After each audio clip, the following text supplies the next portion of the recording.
Alhamdulillah, wassalatu wassalam ala maulana rasulillah wa ala alihi wa sahbihi wa man walah. Chères sœurs et chers frères, salam alaikum wa rahmatullah. Bienvenue dans une nouvelle émission de comprendre et vivre sa religion. Aujourd'hui, nous avons l'honneur et le plaisir d'accueillir parmi nous Cheikh Tariq Obrou, théologien, écrivain et grand imam de Bordeaux que nous avons eu l'occasion d'inviter sur notre chaîne. Et aujourd'hui, nous allons parler d'un sujet important pour un petit peu éclaircir et mettre en rapport l'actualité ou le vivre quotidien des musulmans par rapport à notre patrimoine historique, notamment l'Hégire, Ashura et ce début de mois de Muharram qui est important en islam. Et nous allons parler notamment des libertés. Alors, l'approche des libertés en islam, la liberté de conscience, la liberté d'expression, et bien sûr, nous, liberté d'offense, et bien sûr, on abordera effectivement les dernières actualités que peut-être chacun a vu passer, ou peut-être pas du tout, hein, notamment la republication des caricatures qui ont suscité de vives émotions à l'époque. Cheikh Tariq, salam alaikum. Wa alaikum salam wa rahmatullahi wa barakatuh. Donc nous avons avec nous aussi le frère Karim Menhouj qui est responsable des débats de société pour un petit peu mener cet entretien avec notre Cheikh Tariq. Barakallahu fikum. Alors, donc, je dirais une première introduction. Nous entendons parler beaucoup de liberté, revendiquer notamment la liberté d'expression, la liberté d'offense, la liberté de blasphème. Et la plupart de nos coreligionnaires musulmans ne comprennent pas qu'on puisse, par exemple, mettre en avant une liberté d'expression et empêcher la liberté de conscience. Et voilà, il y a un petit mélange de tout. Alors, si on veut un petit peu défricher, éclaircir le chemin par rapport à tout ça, comment pouvons-nous aborder cette notion de liberté d'une manière générale en islam et comment elle s'intègre ou elle se met en valeur avec la pratique de l'islam et la vie de notre prophète Mohammed alayhi salam, comment il l'a lui-même pratiqué dans son contexte et milieu de la révélation. Mais écoutez, je pense qu'il faut un petit peu prendre un peu de recul par rapport à la réalité pour mieux l'appréhender. Et je vous remercie de proposer cet espace qui nous permet un petit peu de discuter avec lucidité, sérénité des questions fondamentales, notamment la question de la liberté qui est une question d'abord théologique en rapport avec notre conception de Dieu qui a la volonté absolue et qui a donné un pouvoir de liberté à l'être humain. Et donc c'est une notion presque sacrée de l'islam que cette notion de la liberté. Dieu a accepté que sa créature se rebelle contre lui. Il a accepté que sa créature l'offense. Yu'dhin ibn Adam, mes serviteurs m'offensent. Et donc, lui-même, Dieu, subhanahu wa ta'ala, il a donné cette liberté au risque d'être offensé lui-même, subhanahu wa ta'ala. Donc, c'est une question qui est en lien avec les noms et les attributs de Dieu. Nous n'aurons pas malheureusement le temps de développer cette question de la volonté de Dieu, la volonté des hommes, la liberté absolue de Dieu, la liberté relative des hommes, etc. Mais il faut souligner l'existence de cette discipline de la liberté qui est traitée par nos théologiens. C'est-à-dire le kasb wa khalq al-af'al. Donc il y a toute une littérature concernant le déterminisme, l'indéterminisme, la liberté des hommes, etc., etc. Et Dieu lui-même, quand il a parlé aux hommes, c'est au risque de les répugner. Yudillu bihi kathiran wa yahdi bihi kathiran. Donc même la révélation n'a pas résolu le problème de la foi. Donc Dieu a communiqué avec les hommes et pourtant il y a des hommes qui ont saisi cette communication pour devenir encore plus mécréants, plus incroyants. Et donc, l'effet du discours, même celui de Dieu, il peut avoir des effets négatifs, ce que le Coran reconnaît lui-même. Donc, la liberté, c'est un risque. Comment gérer ce risque-là? Donc, je ne vais pas trop m'attarder sur cette question théologique. Le prophète lui-même, sallallahu alayhi wa sallam, il a vécu cette offense, il a vécu cette incroyance, mais il n'avait pas de pouvoir coercitif sur les gens. Enfin, il n'avait de fonction que de transmettre au risque d'être insulté. Il a subi des satires, mais il a répondu aux satires par les satires. Il avait des poètes qui répondaient justement aux satires poétiques des Qurayshites, etc. C'est-à-dire que la réponse est équivalente à l'agression, pas plus, de certaine manière, sauf s'il y a une agression physique, il y a la légitime défense. Donc effectivement, la vie du prophète est une incarnation de cette expérience de la liberté. Encore faudrait-il avoir le paradigme de lecture qui nous permet de lire la sira du prophète sallallahu alayhi wa sallam à l'image des problématiques contemporaines. Et donc, les informations de l'histoire du moment coranique incarnées par la sira nous livrent un ensemble d'informations qu'il faut trier, en choisir les plus authentiques avant de les commenter.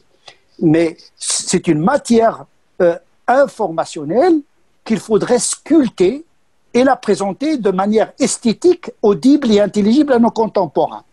Comment parler de la migration, comment parler du comportement du prophète dans la gestion de l'histoire, parce que la sira, c'est une incarnation d'un message dans une histoire.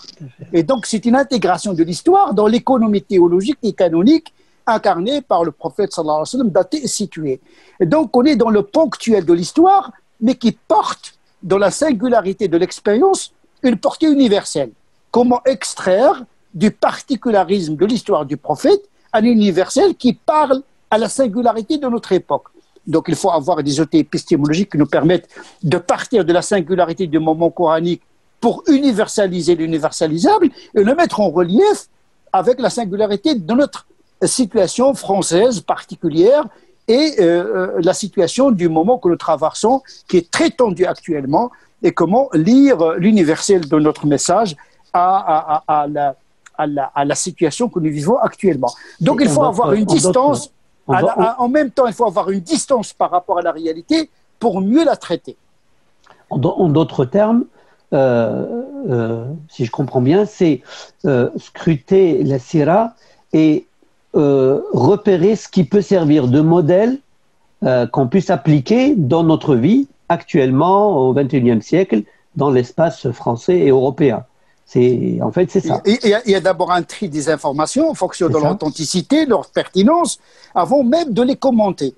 Et il y a le commentaire fondamental, c'est-à-dire comprendre le comportement du prophète à son époque et comment le comprendre ici maintenant. Mais pour le comprendre ici maintenant, il faut partir de notre réalité, ce que j'appelle moi l'épistémologie de la réalité. À partir de notre réalité sociologique, politique, émotionnelle, juridique, constitutionnelle, française, laïque, je vais me constituer une forme de doctrine qui me permet justement de commenter de manière appliquée à la situation les comportements du prophète et pas seulement le Coran et les hadiths, puisque la sira, c'est la dimension historique de la révélation. Mais notre histoire n'est pas notre charia. Attention, il ne faut pas canoniser l'histoire. Cependant, l'histoire, elle porte une signification également. Ce n'est pas parce que c'est une histoire qu'il ne porte pas en elle-même quelques significations qui sont pertinentes pour nous autres aujourd'hui. D'accord.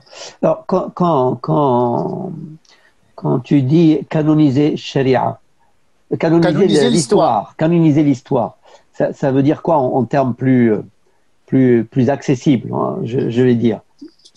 Et la pertinence de nos savants, c'est qu'ils ont compilé le Coran dans un corpus. Ils l'ont séparé du hadith. Oui. D'accord. Il y a al-wahy al-matlou, il y a la dictée divine, qui est le Coran. Il y a la révélation non dictée, qui est Sunna. Mais parallèlement au corpus de la révélation, lui-même séparé en deux formes de révélation, puisque nous avons une révélation à deux strates, le Coran et la Sunna, donc une séparation des ordres au niveau de la révélation. On ne mélange pas la Sunna avec le Coran.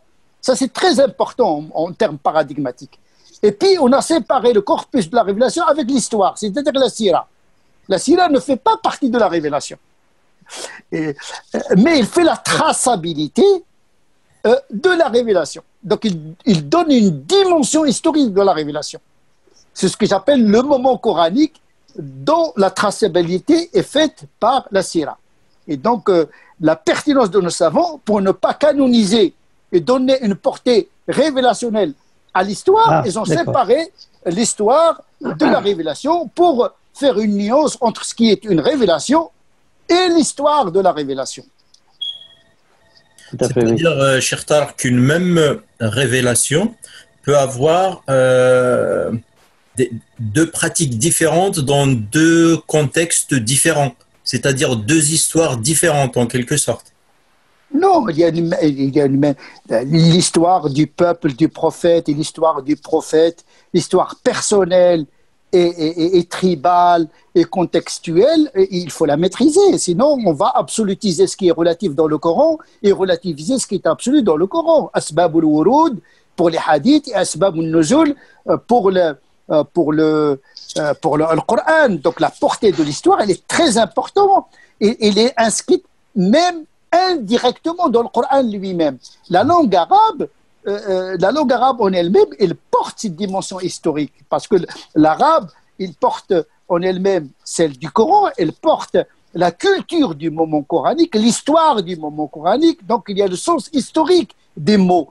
Donc il y a le sens particulier des mots, mais il y a le sens également universalisable par le qiyas, par l'istihsan, par les mécanismes qui ont été développés par nos savants pour pouvoir universaliser ce qui est universalisable. Donc l'histoire, elle est très importante, mais il n'est pas canonisé. C'est-à-dire, al-tarikh laysa sharia. Contrairement au christianisme, pour eux, la révélation, ce n'est pas l'évangile, c'est l'histoire de Jésus. Puisque Dieu, il est venu dans l'histoire.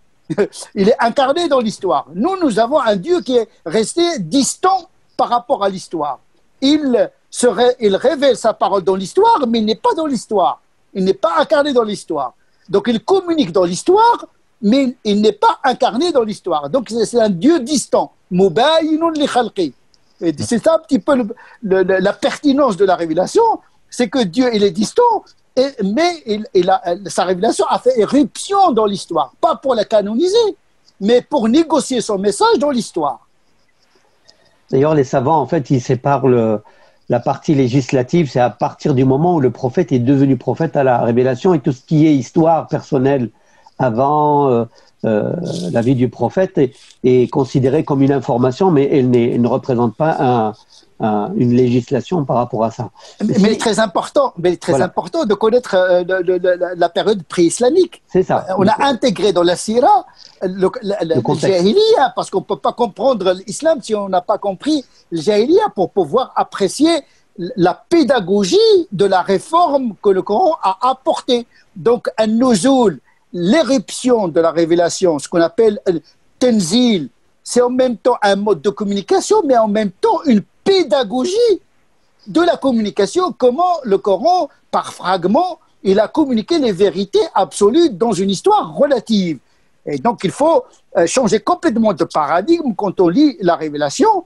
On a une photographie de la révélation dans le Coran, mais il faut créer sa cinétique et sa dynamique dans l'histoire. Comment cette révélation, il a composé pédagogiquement avec l'histoire. Et ça reste toujours d'actualité, cette méthode de communiquer par fragments, par pédagogie, au fil des événements. Le Coran n'anticipe pas l'histoire, il compose avec l'histoire. Mais donc, il compose avec la réalité, il n'anticipe pas la réalité. Donc, il y a une pédagogie, en vérité.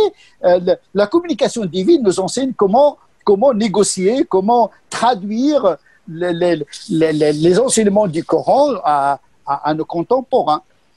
Donc justement, si on reprend la notion de liberté, les Arabes de l'époque étaient amoureux et ils tenaient à cette liberté, à cette indépendance par leur propre peut-être mode de vie, mais et le Coran est venu confirmer cela. Est-ce qu'on peut voir la liberté aussi de cette manière à cette époque?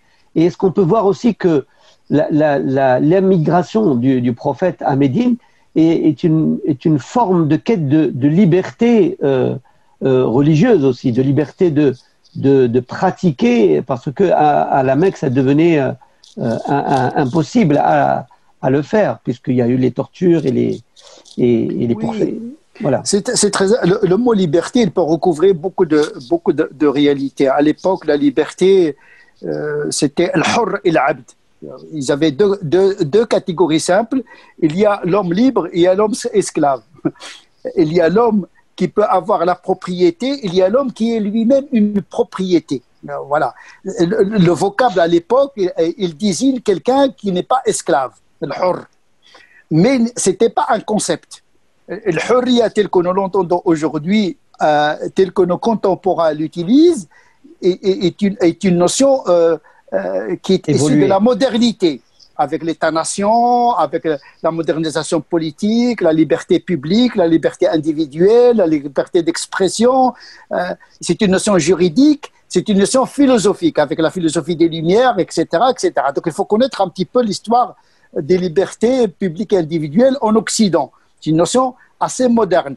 Aujourd'hui, il faut problématiser notre théologie de la liberté et notre éthique de la liberté en fonction de cette épistémée de la liberté en France, en Occident et dans le monde actuellement. Et donc, effectivement, le Coran ne parle pas de la liberté, il parle de l'mashi'a ou l'irada. Voilà, les deux vocables utilisés dans le Coran. Donc, le terme, le vocable utilisé par le Coran, c'est plutôt la volonté et le vouloir, la capacité de vouloir. Sauf que Dieu, quand il veut quelque chose, il l'exécute. Dieu,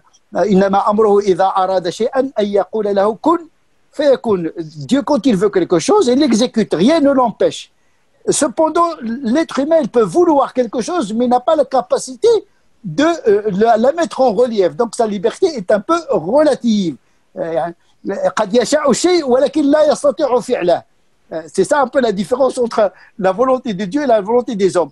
Aujourd'hui, la liberté, si on veut la contextualiser, surtout la liberté en France, là, on parle, vous savez, la liberté chez les Français, c'est un peu particulier. Ce n'est même pas la liberté chez les Anglo-Saxons. En France, on est plus porté sur l'égalité, plus que sur les libertés. La liberté en France, psychologiquement parlant et historiquement parlant, c'est la liberté de se libérer de l'Église, au départ. C'est la liberté de se libérer du totalitarisme de la religion. C'est un peu le côté un peu psychologique, historique de la notion de la liberté chez les Français. La liberté chez les Américains, c'est la liberté religieuse, parce qu'ils ont quitté l'Europe, justement, en tant que protestants persécutés pour vivre leur protestantisme dans les pays anglo-saxons. Donc, le rapport historique chez les anglo-saxons par rapport à la liberté sont plus libéraux, en vérité, que les Français. Les Français, ils ont un système un petit peu, ils ont évacué l'Église, mais ils l'ont remplacée par la République, d'une certaine manière. Mais donc la République, comme je l'ai dit toujours, c'est presque comme un système soviétique qui aurait réussi. Pour reprendre la description de Michel Marseille, c'est un historien et un philosophe politique qui dit en vérité, on a exporté un peu la révolution soviétique parce qu'on a un système jacobin, centralisé, égalitariste. C'est ça qui crée la violence dans la société française, c'est qu'il y a une promesse d'égalité qui n'a pas été réalisée. C'est ça qui a fait que la société française est toujours dépressive et toujours tendue. La liberté chez les Français, c'est la liberté de transgresser le dogme, l'Église, etc. C'est ça l'épistémie un petit peu psychologique. Et donc, il y a le droit, oui, vous avez le droit de l'expression, etc., etc., mais psychologiquement, culturellement, la liberté chez les Français, c'est la liberté de transgresser. C'est Voltaire, en vérité, c'est les gens qui étaient contre l'Église qui ont laissé cette épistémie dans la mentalité, la culture et les réflexes de nos concitoyens français qui ne sont pas forcément ni catholiques, ni des croyants. Il y a des agnostiques et athées qui ont hérité, ils sont majoritaires dans la société française. Les agnostiques et les athées représentent la majorité des Français. Donc, ils ont gardé cette vision de la liberté comme une transgression. L'ontologie de leur liberté, c'est la liberté de transgresser, de blasphémer et de s'attirer et de critiquer l'Église catholique hier et l'islam aujourd'hui, tout simplement. Cheikh Tarek, si je reviens au cas du prophète sallallahu alayhi wa sallam, tu as parlé des libertés chez les Arabes. Quand le prophète, par exemple, demande à son peuple, les Qurayshites, Khallu bayni wa bayna an-nas. C'est une sorte de liberté. Il demande la liberté, tout simplement. Voilà, il demande la liberté. Quand le verset coranique dit « Lakum dinukum waliya din », c'est aussi une affirmation de cette liberté de conscience. Et le prophète et ses compagnons ont été persécutés justement à la Mecque. Ils ont été empêchés d'aborder les gens, d'exprimer leur foi et d'essayer de la partager avec d'autres. C'est pour ça qu'il y a eu l'émigration. Comment on peut lire cet événement de l'émigration par rapport à cette quête de la liberté? Oui, justement, la pertinence des musulmans, justement, réside dans le fait de choisir l'immigration du prophète comme le début de l'ère hégérienne. Donc, effectivement, parce que c'est la célébration de la liberté, tout simplement. Parce que la migration, c'est une libération et une liberté. Et donc, le prophète, il cherchait uniquement la liberté, tout simplement. Mais attention, malheureusement, au fil de l'histoire, cette liberté revendiquée par les musulmans fut refusée aux minorités, paradoxalement. Parce qu'on a considéré que tous les versets de l'épée ont abrogé tous les versets de la tolérance, c'est-à-dire les versets mécois. Et c'est ça qui est dramatique dans l'interprétation. C'est-à-dire, on cherche la liberté, mais une fois qu'on a la liberté, on la refuse aux autres, une fois dominant. Et c'est ça qui fait peur à nos concitoyens. Ils disent, les musulmans, qu'est-ce qu'ils font? Ils ont migré ici en quête de liberté. On va leur donner la liberté, mais le jour où ils vont être majoritaires, ils vont imposer leur religion comme ça a été le cas dans leur histoire. Mais je dis, notre histoire n'est pas notre charia. Ce n'est pas parce que l'islam est passé d'une religion à une civilisation dominante que nous devons reproduire cette histoire. C'est pourquoi on a besoin d'une nouvelle lecture théologique qui considère que la liberté elle est fondamentale et qu'on n'est pas oublié. Le salafisme aujourd'hui, qu'est-ce qu'il veut faire? Il veut reproduire l'histoire, pas l'esprit du message. C'est-à-dire on ne conçoit l'islam qu'en tant qu'État, en tant qu'empire, en tant que domination. Tant que les musulmans ne sont pas dominants, et ils sont dans un sentiment de culpabilité. Il faut déculpabiliser les musulmans. Ils ne sont pas responsables de leur réalité. Par contre, ils doivent avoir la pertinence de composer avec leur réalité, comme l'a fait le Coran à la Mecque, à Médine, etc. Et donc, il y a une interprétation du Coran qui est très violente. C'est-à-dire, on revendique la migration et on revendique la liberté, mais une fois au pouvoir, eh bien, on impose la religion et on fait les lois de la démitude, c'est-à-dire la citoyenneté second degré, troisième degré, etc. Donc, il y a un vrai problème. Et cette équation, il faut la résoudre. Mais donc, effectivement, le prophète, Ibn Taymiyyah, il a compris cela.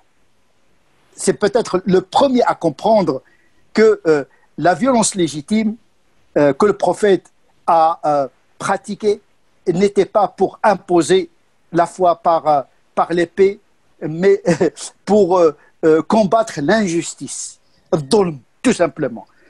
Dans son ouvrage, Risala fi qital al-kuffar li dhulmihim, la li kufrihim. Et donc, effectivement, il faut lire justement les versets de l'épée dans ce paradigme-là. Ce n'est pas pour imposer un pouvoir, mais pour défendre la liberté de conscience. C'est-à-dire instaurer la paix pour pouvoir donner le discernement aux gens. فَمَنْ شَاءَ فَلْيُؤْمِنْ وَمَنْ شَاءَ فَلْيَكْفُرْ. Man kafara falyakfur ala bayyina wa man amana falyu'min ala bayyina. C'est-à-dire que pour faire un choix, il faut le faire dans un moment de paix. C'est pourquoi le prophète, il a utilisé l'épée pour imposer la paix, pour pouvoir justement donner le discernement aux gens. Parce que le propre de la foi, c'est la liberté. On ne peut pas imposer, injecter la foi dans les cœurs par l'épée. C'est impossible. Sinon, on va multiplier les hypocrites dans la communauté. Et ce n'est pas dans l'intérêt d'une religion de multiplier les hypocrites parce qu'ils sont très dangereux, mais peuvent imploser la société de l'intérieur. Il n'est pas dans l'intérêt d'une religion d'imposer la foi. Parce que quand on impose la foi aux gens, eh ben, ils vont détourner la foi et ils vont imploser. Ce n'est pas rentable pour une religion d'imposer sa foi. C'est pour cette raison que les hypocrites, le prophète ne leur a pas imposé la foi. Ils ont choisi par stratégie de se convertir justement pour détruire l'islam de l'intérieur. Et pourtant, le prophète sallallahu alayhi wa sallam ne les a pas combattus. Pourtant, ils ont يستهزئون بالله وبآياته وبرسوله قل بالله وآياته ورسوله تستهزئون. Donc déjà la caricature et les insultes, ils ont été déjà proférés par les hypocrites à Médine. Le Coran est rempli par leurs manigances, par leurs insultes, par leurs moqueries. Mais pourtant, le prophète ne les a pas combattus par le glaive. Parce que désormais, ils font partie de la société et le prophète a bien géré cette communauté d'hypocrites qui a failli détruire de l'intérieur toute la communauté. Donc la liberté, c'est très important. La transparence, c'est important pour la foi. Pour qu'une foi prospère intelligemment, il faut qu'il y ait la transparence et la liberté d'adhésion. Tout à fait, mais tu l'as bien souligné en disant que c'est les musulmans qui ont un petit peu appliqué, on va dire, ce concept de domination. Parce qu'au temps du prophète, déjà à Médine, il y avait une certaine diversité culturelle, confessionnelle, etc. Et dans la société de Médine, le prophète, justement, avait donné toutes ces libertés-là à tous les citoyens de Médine, qu'ils soient musulmans ou pas. Donc, les musulmans au Moyen-Âge, ils ont interprété leur religion au Moyen-Âge. On ne peut pas leur reprocher ça. Ils étaient dans l'épistémologie, ils sont entrés dans la civilisation, dans l'empire. C'est normal qu'ils vont subir les lois des empires et des civilisations. C'est normal. La logique d'une religion, c'est une chose. La logique d'une civilisation, c'en est une autre. C'est ce que nous faisons aujourd'hui. Nous lisons notre religion à la lumière de la civilisation de notre temps. C'est légitime. La faute, c'est pas la faute de nos ancêtres. La faute de nos savants aujourd'hui qui sont incapables de faire ce que les anciens ont fait. Et c'est pour ça qu'on peut-être on essaye d'importer ces concepts-là du Moyen-Âge et on les applique dans une société qui a complètement changé et dont la position même des musulmans n'est plus la même. Les musulmans ne sont plus dans la position de... Malheureusement, même pas, parce que moi je pense que notre modernité, malgré tout, elle se situe au Moyen-Âge. Parce que quand on défriche un petit peu la pensée sophistiquée de Ghazali, de Ibn Taymiyyah, de Razi, de Ibn Qayyim al-Jawziyya, de Juwayni, mais c'est un esprit très sophistiqué. Ce sont des esprits indépassables pour moi, en tout cas. Le problème, c'est comment profiter de cette intelligence pour la décongeler et le mettre à la cool de notre époque. C'est cela. Moi, je dis, il ne faut pas rompre avec cet héritage. Le problème, c'est l'incapacité de nos contemporains à problématiser ces questions comme nos ancêtres ont fait. Comment reproblématiser, tout en conservant le même paradigme. Je pense que le paradigme, il se situe au Moyen-Âge. Il faut extraire ce paradigme qui est plus qu'une théorie. Les théories naissent et se sacrifient pour sauver le paradigme. Le paradigme ne dit jamais son nom, mais il faut l'extraire de cet héritage. On a des millions et des millions d'ouvrages dans toutes les disciplines. On ne peut pas faire fi de cet héritage. Mais le problème, c'est qu'on n'est même pas capable d'étudier cet héritage convenablement et d'en extraire ce qui est audible, intelligible à notre époque. Cette médiation est importante pour moi. De toute façon, on ne peut pas accéder au Coran et à la Sunna en faisant fi de l'expérience intellectuelle de nos savants. Ce n'est pas possible. Oui, mais est-ce que justement ces savants-là ne sont pas dépassés un petit peu par l'émotion du musulman lambda ? C'est-à-dire le problème de nos savants aujourd'hui, je n'aime pas être dans la caricature, mais le problème c'est beaucoup de prédicateurs, beaucoup d'imams, beaucoup de savants, et ils ont une pensée religieuse avec une mentalité des vulgaires. يعني عقلية وذهنية العامي بلسان علمي مبين. C'est-à-dire que notre problème aujourd'hui, c'est que le savant et le vulgaire, le vulgaire c'est pas une insulte, le vulgaire ou le vulgaire et le savant, ils partagent la même chose, c'est-à-dire la mentalité, c'est-à-dire ils sont dans la même culture, la même mentalité. Ce qui est effarant, c'est d'écouter des savants qui utilisent le qiyas, l'istihsan, mais avec la mentalité du vulgaire, la frustration, etc. Il n'a pas la capacité de s'extraire à cette dénia, à ce logiciel périmé. C'est une mentalité qui est périmée. Le problème des musulmans, c'est un problème de mentalité. Pas le problème d'intelligence. Il y a des gens qui sont très intelligents. Bac plus 20, Bac plus 40, ilm al-hadith, le fiqh, etc. Sauf que notre problème, il est au niveau de l'algorithme avec lequel on interprète les textes. Tant qu'on n'est pas dans l'épistémé de l'époque, on ne peut pas faire de la pensée appliquée.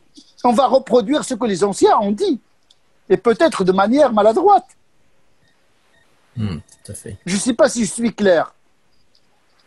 Et c'est ce que j'allais dire. Bon, on va pas, cher Tariq, va s'attirer les foudres des savants pour la caricature, mais l'idée, c'est que je pensais à aussi justement cette idée qu'Averroès a essayé de remettre en avant en essayant de supprimant le madhabiyya et en essayant d'ouvrir encore des portes qui étaient un petit peu, qui a congelé la pensée musulmane, et malgré cela, il a pas réussi, puisqu'il a été mis en résidence surveillée et tout.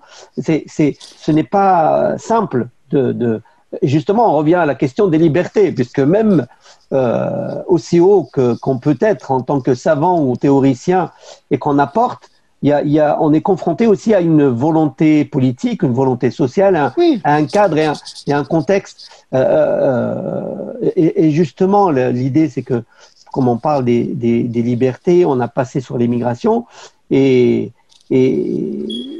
cet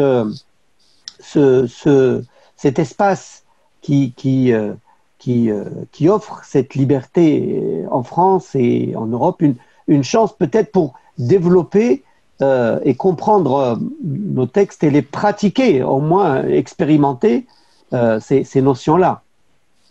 Oui, tu as évoqué la question des savants qui ont été méprisés par leurs contemporains, mais Averroès, il a été récupéré par les Occidentaux. Il faut lire, par exemple, un ouvrage sur un ouvrage je ne sais pas si je l'ai ici, sur l'esprit laïque au Moyen-Âge, en 5 volumes, où il y a tout un volume réservé à la pensée averroïste avicenne qui a impacté la pensée occidentale au XIIe, XIIIe siècle. C'est-à-dire que les idées, elles ont leur impact.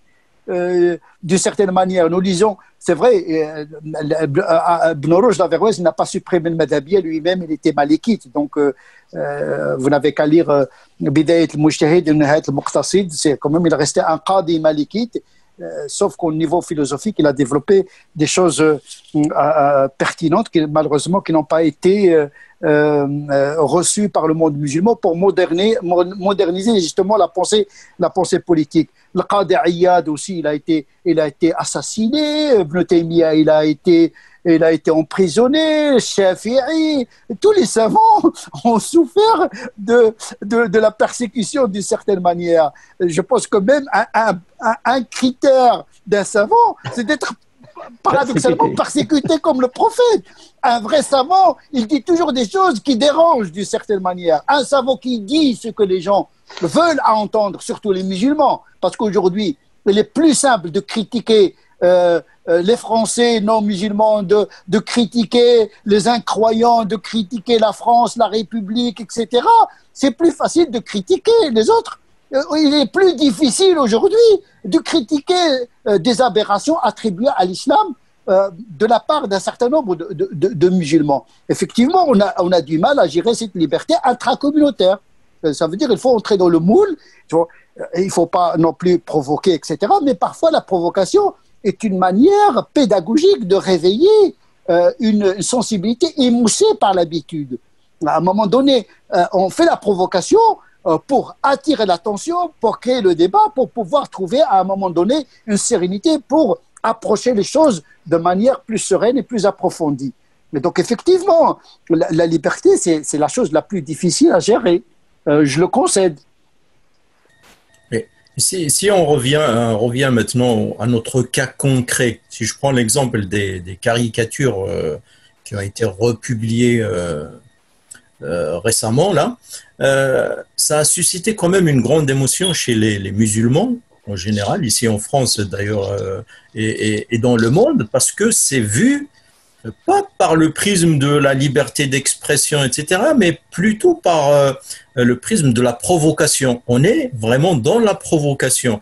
Et donc, comment on peut gérer en fait cette liberté d'expression sans en même temps tomber dans la provocation ou dans le fait de vouloir créer peut-être un buzz ou Justement, il ne faut pas succomber à la provocation, parce que c'est ça le piège en réalité. C'est Salman Rushdie, il a vendu, il est devenu célèbre. Pourquoi?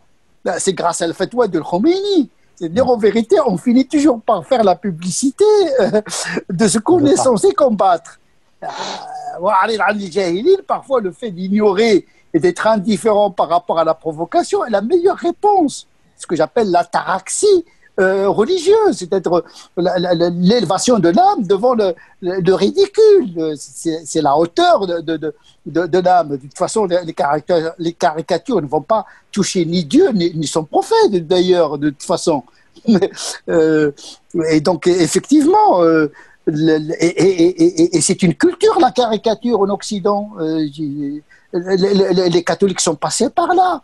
Les offenses, nous les vivons en tant que musulmans chaque jour. Qui peut accepter un Dieu crucifié, mort sur la croix? C'est la caricature de Dieu lui-même. C'est pire que la caricature du prophète. Alors on va détruire toutes les croix. Au contraire, le prophète, il a accepté la célébration de la Trinité, de la croix dans sa propre mosquée. Il n'y a pas plus grave caricature que de représenter Dieu crucifié sur la croix. Et alors, chaque fois on est offensé, il faut organiser des manifestations. Le pire dans l'histoire, c'est la première fois après je dirais des siècles, je dirais pas des siècles, mais plus à peu près un siècle, c'est la première fois qu'on tue au nom d'une religion en France. Au nom de Dieu et de son prophète. On a tué des gens. C'est quand même, c'est quoi? C'est le Moyen-Âge. On revient à l'époque du catholicisme où les catholiques ils exerçaient l'inquisition. Mais c'est un choc incommensurable. Les musulmans ne réalisent pas l'événement. Tuer des gens pour venger le prophète. Mais quand même, c'est un choc monumental. Alors que les mêmes Charlie Hebdo, ils ont caricaturé le pape, Dieu, Moïse. Et pourquoi on ne se révolte pas quand on fait un film sur la passion du Christ? Tout à fait. Mais c'est notre prophète, Jésus. Moïse, c'est notre prophète. Là, nous farriqu bayna hadim min rusuli. Tout à fait. Cette indignation des musulmans relève l'aspect identitaire et ethnique.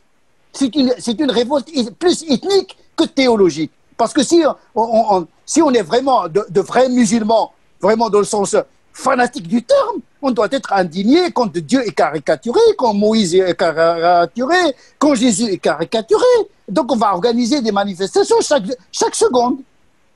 Alors, d'après toi, cher Tarek, quelle serait la réponse ou bien l'argumentation théologique? Parce que là, tu l'as bien dit, ces caricatures, ces offenses ne touchent ni Dieu ni son prophète, mais la réalité nous dit qu'elles touchent les musulmans. Elles les touchent dans dans leur foi, ils se sentent eux-mêmes offensés. Non, mais parce qu'il y a un discours, non, mais le problème, c'est que les musulmans, vous savez, la religion, c'est comme un marché.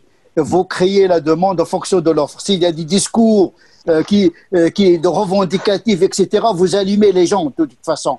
Au lieu d'appeler les gens à la sérénité, au discernement, à l'intelligence, etc., à transformer le mal en bien, etc.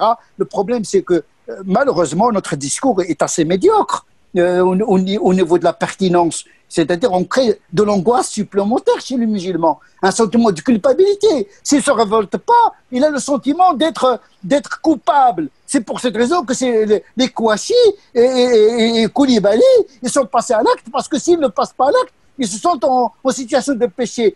Moi, je peux le dire, il y a des imams qui ne sont pas fanatiques, mais qui inspirent le fanatisme indirectement. Donc, il faut faire attention au discours. Parce que le discours peut être sincère, bien, etc. Mais il faut calculer l'impact négatif sur des esprits très fragiles. Ce que j'appelle la théologie préventive. Il faut faire attention. Il faut appeler les gens à la sérénité et répondre avec intelligence à ces questions-là. De toute façon, on a le droit d'être indigné. L'argument théologique. Non, on n'est pas on est dans un moment irrationnel, irrationnel. Notre société, elle est émotionnelle. Elle est gérée par le paradigme de l'émotion. C'est même pas la peine d'entrer sur le jeu intellectuel. Il y a même plus d'intellectuels en France. Pour dire le niveau, il n'y a plus de pensée.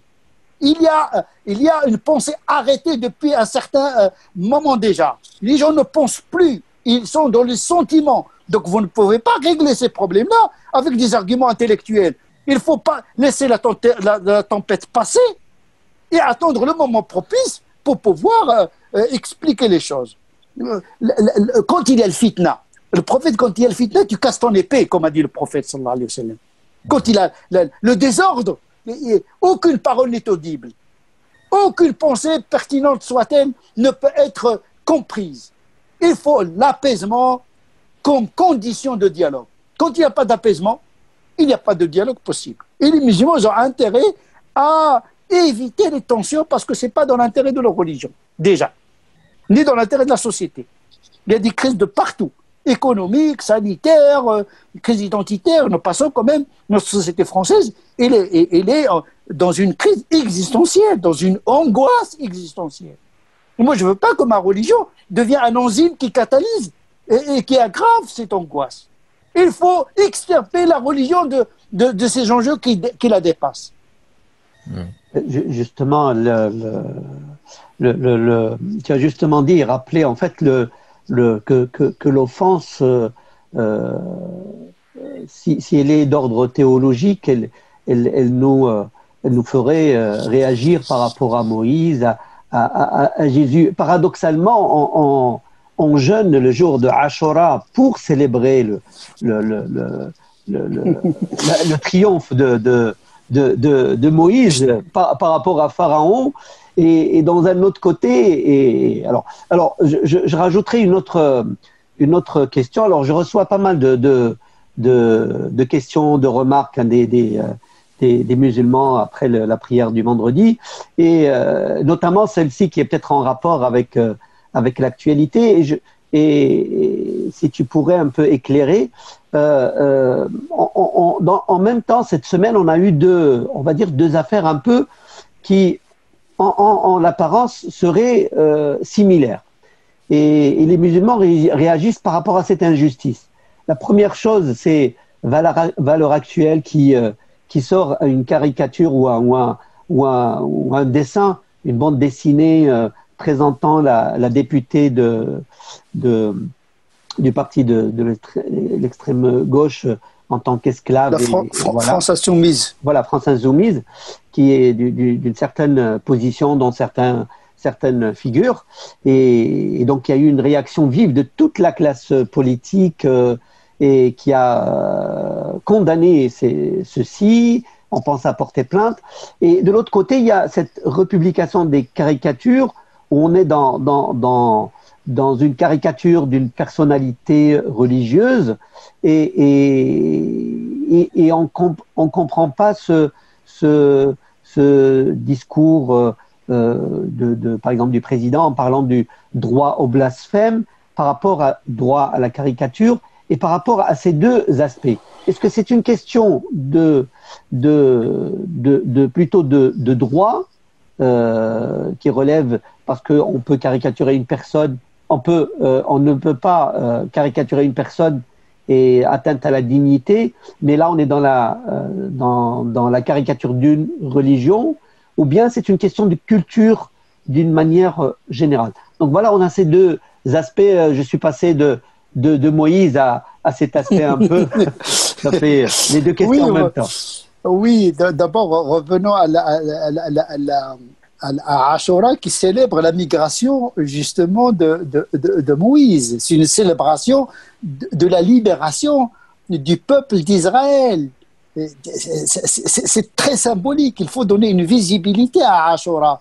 C'est-à-dire au niveau du discours, le problème c'est qu'on a des pratiques qui sont visibles, mais avec un discours invisible. Donc les gens ne comprennent pas cette présence musulmane parce qu'il n'est pas accompagné par...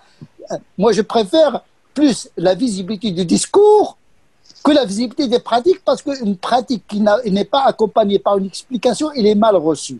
Donc il y a des pratiques qu'il faut visibiliser, telles que la pratique de Ashura. Parce que elle porte en elle-même une réponse aux questions de notre société, l'antisémitisme, la judéophobie, etc. Donc la célébration, ou bien la célébration de l'exil de Moïse par un jeune canonique recommandé, c'est la meilleure réponse. Il faut que ça soit accompagné par un discours. Nous célébrons non seulement une religion, mais un peuple, parce que les enfants d'Israël, c'est un peuple et une religion, parce que les enfants d'Israël qui ont été sauvés, ils n'étaient pas tous des juifs dans le sens religieux du terme. La preuve, c'est qu'une partie d'eux, ils ont adoré le veau juste après. Donc voilà, on célèbre la liberté, on célèbre la libération d'un peuple et la célébration également d'une religion qui a été sauvée par Dieu. Donc on n'a pas de problème ni avec le peuple d'Israël en tant que peuple, ni avec la religion juive en tant que religion. Donc les khotab del Jumu'ah, ils doivent graviter, doivent être construits, problématisés. Voilà, on parle de la sira, comment lire les événements à la lumière des problématiques de notre société. Donc effectivement, on ne jeûne même pas la migration du prophète. Pour dire, pourtant c'est le même événement. Donc on préfère jeûner le fait que Dieu a sauvé Moïse et son peuple, et on ne célèbre pas le fait que Dieu a sauvé le prophète et ses compagnons de la persécution de Quraysh. Ça veut dire quand même, il y a un altruisme théologique. Hein? Là, le prophète lui-même dit ne me préférez pas à Moïse, etc., etc. Donc effectivement, nous sommes dans cette modestie religieuse qui fait la grandeur justement de l'islam. Quant à la question de la comparaison entre de Bono, la députée de la France insoumise et les caricatures du prophète, c'est pas le même répertoire. D'ailleurs, on attend la sentence du tribunal. On ne sait pas. Est-ce qu'il va être accusé, est-ce qu'il va être débouté ou pas, etc. Et il est fort probable qu'il ne soit que les valeurs caractéristiques ne soient pas condamnées parce qu'il s'agit d'une fiction. Donc voilà, le droit il est comme ça. Il est froid, il est insensible, il est comme ça. Maintenant, la question de la caricature d'une religion, c'est une chose, et la caricature d'une personne, c'en est une autre. C'est-à-dire que le droit, il permet de caricaturer les symboles d'une religion historique, Moïse, Jésus, le prophète, etc. Mais on n'a pas le droit d'insulter le croyant en tant que croyant. Donc, au niveau juridique, il y a une nuance. Il faut comprendre ces nuances-là. Tout à fait, d'accord. Alors, si je poursuis dans ce raisonnement, cher Tarq, au-delà du droit, de la liberté d'expression, etc., on vit quand même dans une société assez tendue. Il y a beaucoup de tensions dans la société française. pourquoi on ne prend pas en compte justement la stabilité, l'harmonie, le vivre ensemble? Pourquoi c'est cette, entre guillemets, liberté d'expression, c'est-à-dire on va dans ce sens, quitte à faire exploser justement cette harmonie de la société, ce vivre ensemble. Il faut faire un peu d'histoire. La France a toujours été une société de guerre civile. Plus vous devenez français, plus ça devient problématique. François Burga nous a dit on est des râleurs, il faut qu'on reste des râleurs. Ah non, le problème, les musulmans pensent, plus ils vont devenir français, plus ils vont accepter. Vous savez, on dit toujours que les Français ne s'aiment pas. C'est Maurras qui disait ça. Il y a toujours deux France. Il y avait la France catholique et la France protestante, la guerre des religions. Puis la France catholique et la France laïque. Et aujourd'hui, il y a la France catho-laïque et la France islamique. Il y a toujours ce clivage au niveau idéologique. Il faut éviter cette confrontation, tout simplement. Ce sont des mécanismes qui traversent en profondeur la société française. Ne pas connaître cette histoire particulière de la France, c'est tomber dans un piège. Il faut éviter, il faut éviter la confrontation. Ce n'est pas dans l'intérêt des musulmans, ni dans l'intérêt de l'islam. Ce n'est pas une défaite, c'est une sagesse. C'est Sulh al-Hudaybiyah. Le prophète, dès qu'il s'agit de liberté et de sérénité, même si cela peut s'accomplir aux dépens d'autres musulmans, parce que Sulh al-Hudaybiyah, il a porté préjudice à une partie des musulmans. Donc, le théoricien, l'intellectuel, le savant musulman, il doit être un visionnaire. Il doit voir les choses dans l'épaisseur de l'histoire et pas tomber dans le piège du présentisme. Et donc, moi, je pense que les musulmans, s'ils peuvent éviter la confrontation, c'est mieux pour eux. Alors, il y a une phrase qui a été reprise justement par rapport à ça, une phrase où tu disais, je l'ai d'ailleurs citée dans cette émission, la caricature fait partie de notre culture, donc il faut la prendre en tant que telle. Mais ça on l'a évoqué tout à l'heure, ça fait un poids sur le musulman fervent, etc. Donc, comment, j'allais dire, désamorcer cette colère d'un point de vue en donnant des arguments, parce que cette catégorie de personnes est plus réceptive à des arguments théologiques, expliquer les choses pour les apaiser, pour dire que voilà, c'est la liberté, c'est comme ça, il faut... C'est la réponse, et il est donné par Dieu lui-même. Kafaynak al-mustahzi'in. C'est même pas notre... C'est une question qui nous dépasse. C'est efficace. La réponse, il vient du ciel d'une certaine manière. À un moment donné, il faut laisser Dieu faire son œuvre. Il ne faut pas tout faire par soi-même. Il y a des choses qu'on peut faire par nous-mêmes. Il y a des choses qui nous dépassent. Il faut avoir l'humilité de ne pas vouloir résoudre tous les problèmes. Par contre, il peut y avoir une fausse piété. Moi, je pense que s'il y a une indignation, c'est l'indignation contre des gens qui commettent des crimes au nom justement de Dieu et de son prophète. C'est ça l'indignation. C'est l'indignation contre Kouachi, contre des gens qui tuent des innocents.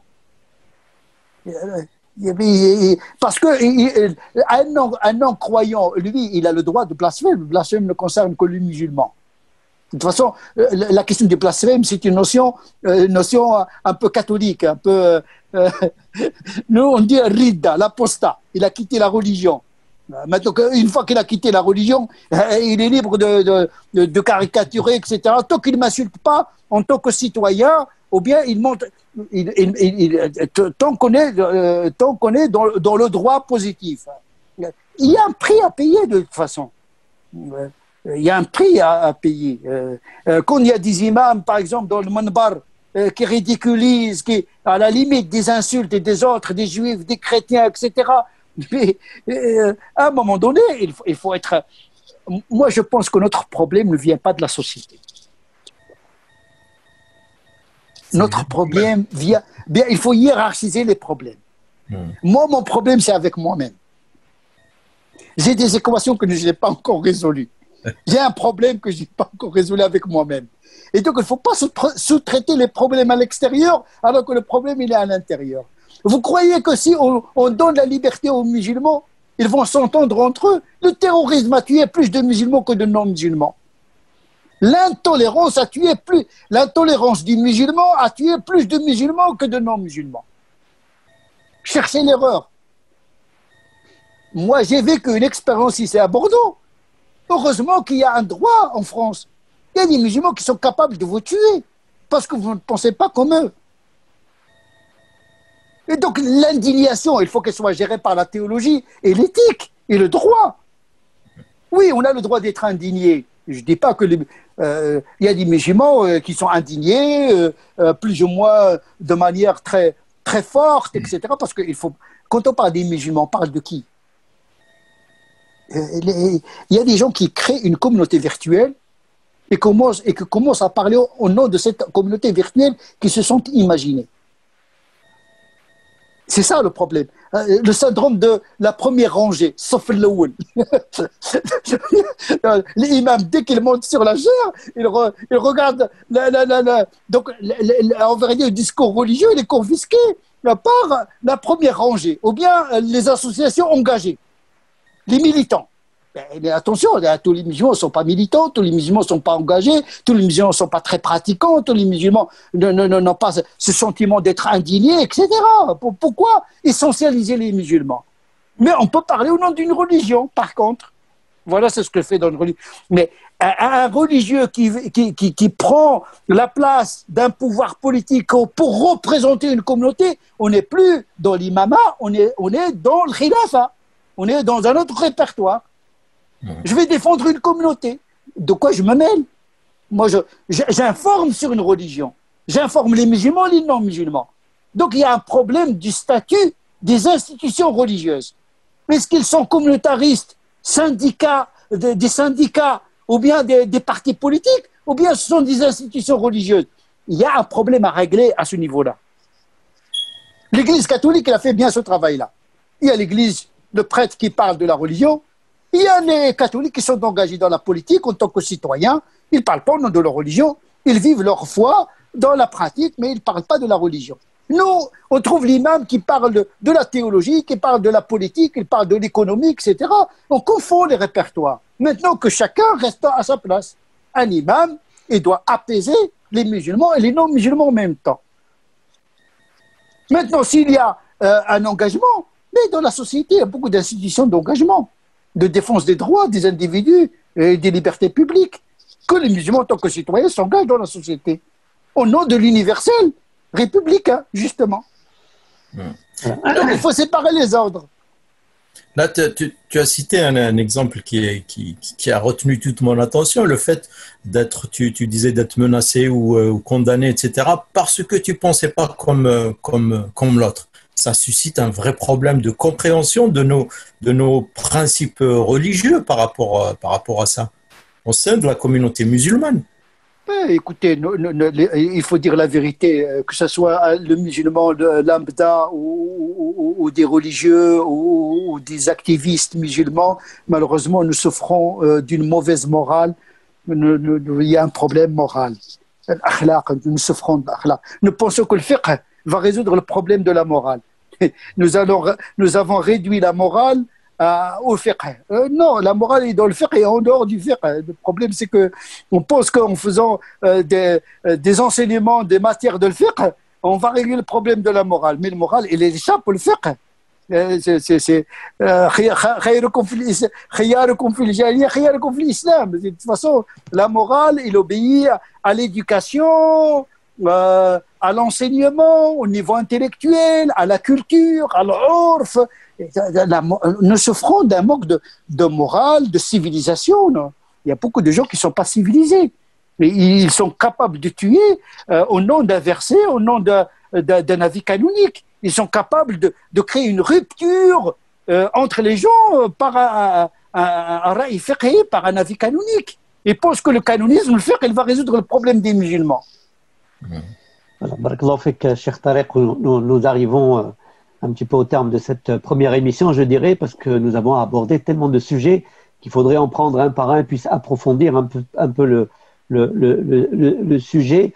Ce qui ressort un petit peu, et je te laisserai le mot de la fin, c'est il faudrait peut-être